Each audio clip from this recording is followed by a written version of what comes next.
பிருகு மகரிஷி மற்றும் அவரது வாழ்க்கை. பிருகு மகரிஷியும் புலோமையும்.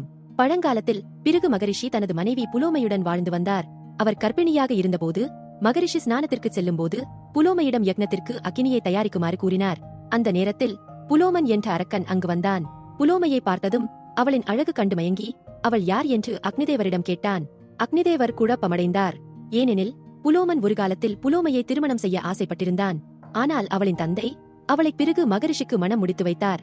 இந்நிலையில் அக்னிதேவர் உண்மையை சொல்லாவிட்டால் பொய் கூறிய பாவம் உண்டாகும்.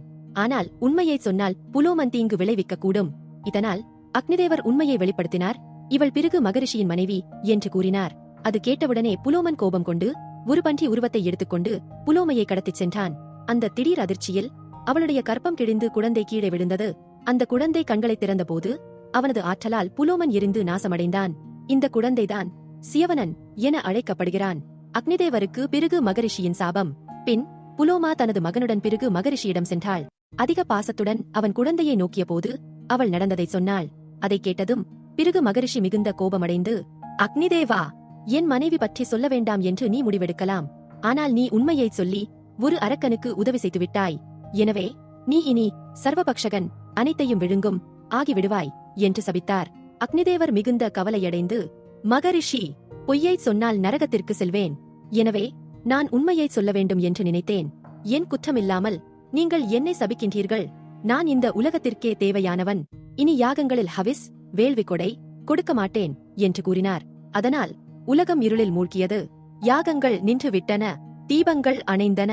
பித்ரு தர்ப்பணங்கள் முடங்கின. மக்கள் வேதனையடைந்தனர். அனைத்து தேவதைகள் பிரம்மதேவரிடம் சென்றனர். பிரம்மதேவர், அக்னிதேவா, நீ உலகத்திற்கே முதன்மையானவன். சர்வபக்ஷகனாக இருந்தாலும் நீ எப்போதும் தூயவனாகவே இருப்பாய். இனி உன் ஒளியை மீண்டும் தருவாய் என்று கூறி சமாதானம் செய்தார். இதனால் அக்னிதேவர் மீண்டும் யாகங்கள் மற்றும் வேள்விகளுக்கு திரும்பினார். ருருவும் பிரமத்வராவும். சியவன மகரிஷியின் பேரன் ருரு. அவர் பிரமத்வரா எனும் அழகிய பெண்ணை காதலித்தார். ஆனால் ஒரு பாம்பு கடித்து அவள் இறந்தாள். ருரு மிகவும் கவலையடைந்து தேவதைகளிடம் வேண்டினான்.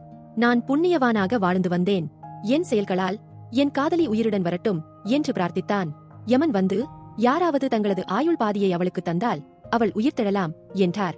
உடனே ருரு தனது ஆயுளின் பாதியை அளித்து பிரமத்வராவை உயிர்த்தெழச் செய்தார். பின்னர் அவர்கள் திருமணம் செய்து கொண்டனர்.